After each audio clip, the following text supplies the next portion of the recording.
Thanks very much for joining me. I wish I could cheer you up, but I can't.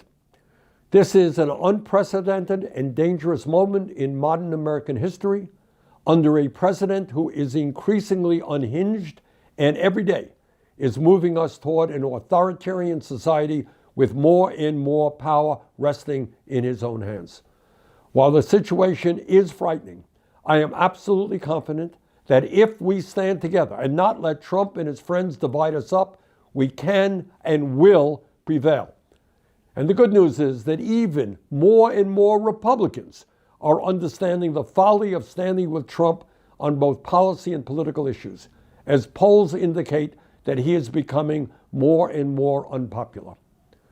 Let's give Donald Trump credit for being straightforward. Last week in an interview with the New York Times, when asked about what he considers to be the limits on his own power in terms of international affairs, he said, quote, "Yeah, there is one thing, my own morality, my own mind. It's the only thing that can stop me.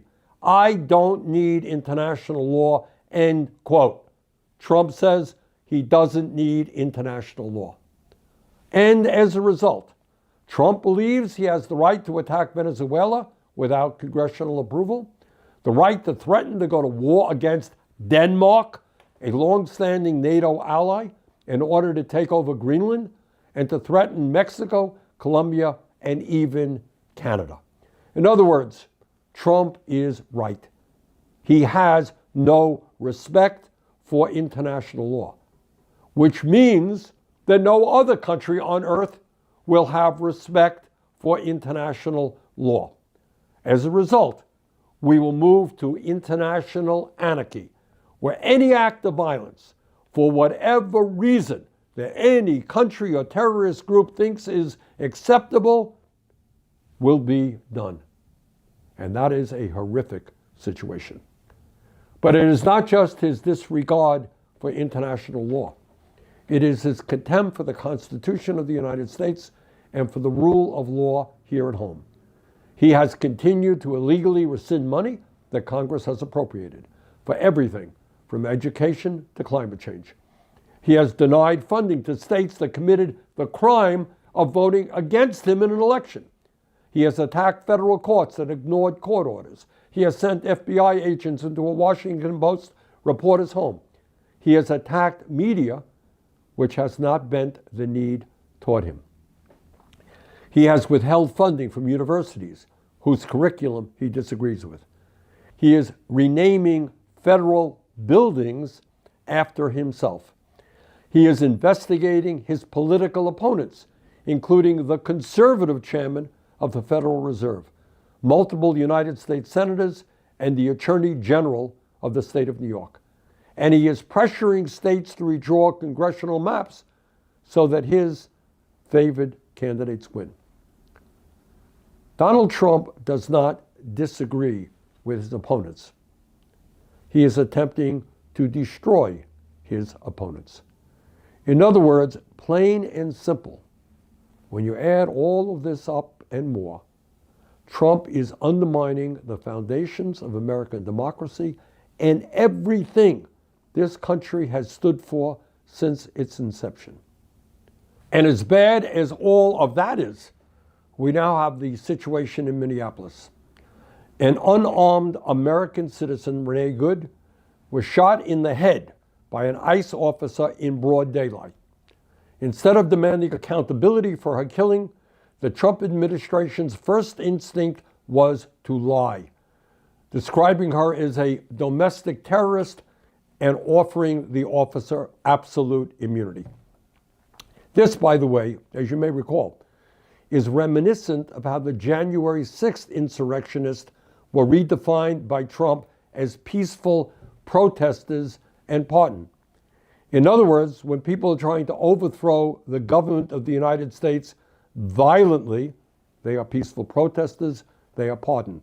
When a woman is sitting in her car and shot in the head, she is a domestic terrorist, and the guy who shoots her is pardoned. Instead of withdrawing ICE from the city of Minneapolis or reducing its presence because of this horrific act, the Trump administration has instead sent thousands more ICE agents into the city. It is now threatening to invoke the Insurrection Act, which would allow him to bring the United States military into Minneapolis above and beyond the thousands of masked ICE agents who are already there.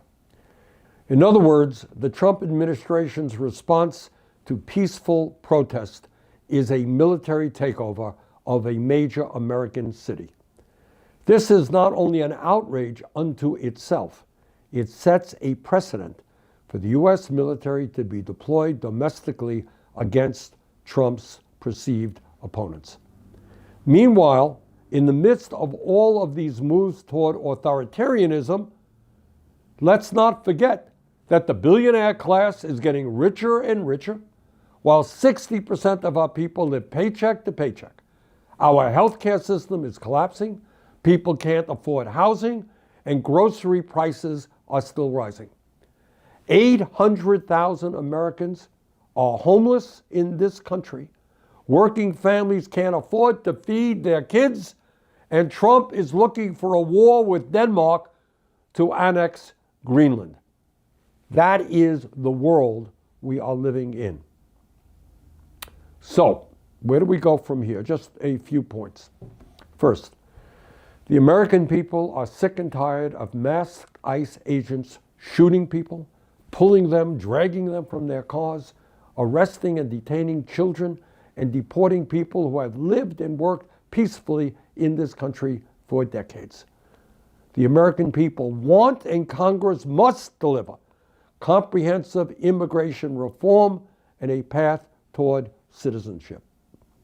Second, we must continue in every legal and nonviolent way possible to oppose Trump's authoritarianism. I'm going to do all that I can here in the United States Senate. People have got to do all that they can in their own communities.